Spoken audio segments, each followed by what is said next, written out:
I'm Councillor Peter McDonald. I've been a councillor for a number of years, so it's probably a good idea if I share my experience about what one would expect a Labour councillor to do and be like.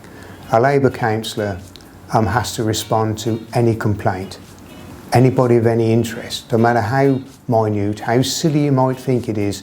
It's not minute and it's not silly to that person who's approaching you. And we must remember that at all times. Don't dismiss what they say. Don't think this is ridiculous. Take it up. That person's got a problem. And we have to remember that people think twice before they go to a councillor, because that person's a councillor. They imagine they're an important person, etc. They will only come to you if they've got a real problem, and we mustn't forget that. So you take that problem up, and if you can't solve it, you come to somebody like me or someone else, and we work together as a collective to solve it. Because in the Labour Party, we are a collective, we are as one, and we help each other to resolve any problems.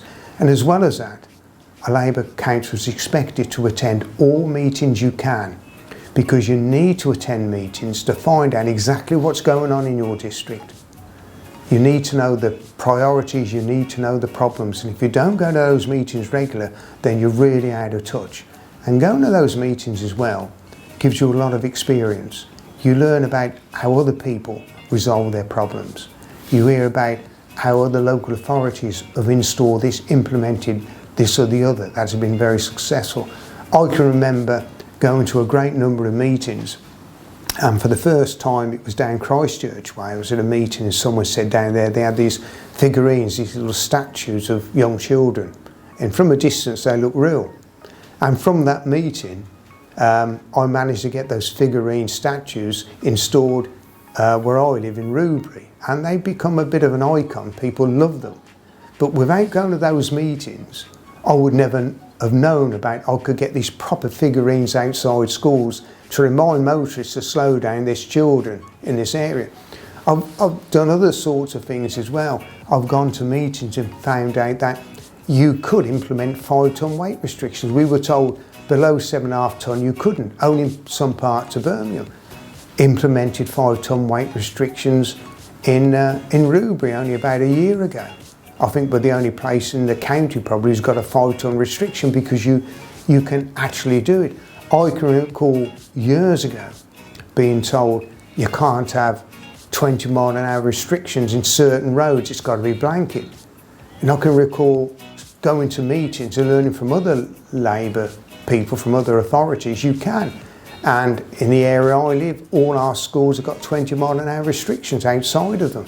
So you need to go there as well, to these meetings. I can recall going to a lot of meetings and being told, when you've got a problem, if it's whatever it is, and you'll get nowhere with your local authority, get hold of your shadow minister. So I got hold of our shadow minister and I sorted out a problem a person had with a disabled child. If I hadn't gone to that shadow cabinet member, I don't know where I'd have gone, because I was getting nowhere. But you can only know how to resolve the issues you're going to find yourself with is by going to meetings. Going to meetings as regular as possible, obviously, but you need to go to, and Labour meetings are really important, because when we go to meetings, a word whip is used and people don't like it. But the idea of a whip is to make sure you're all singing from the same hymn sheet. In no time can you be seen to be split or disloyal to each other. So it's very important we all turn up at these Labour meetings to understand what we're doing. And furthermore, if you want to say in policy, if you want to shape the future of the manifesto of the Labour Party, you need to go to those meetings for an input, which is very important, because I always say this to every Labour member: if you have an input into the manifesto, when you're knocking the doors and you're talking to people, you're talking about something you've had an input in. So it's more pleasurable.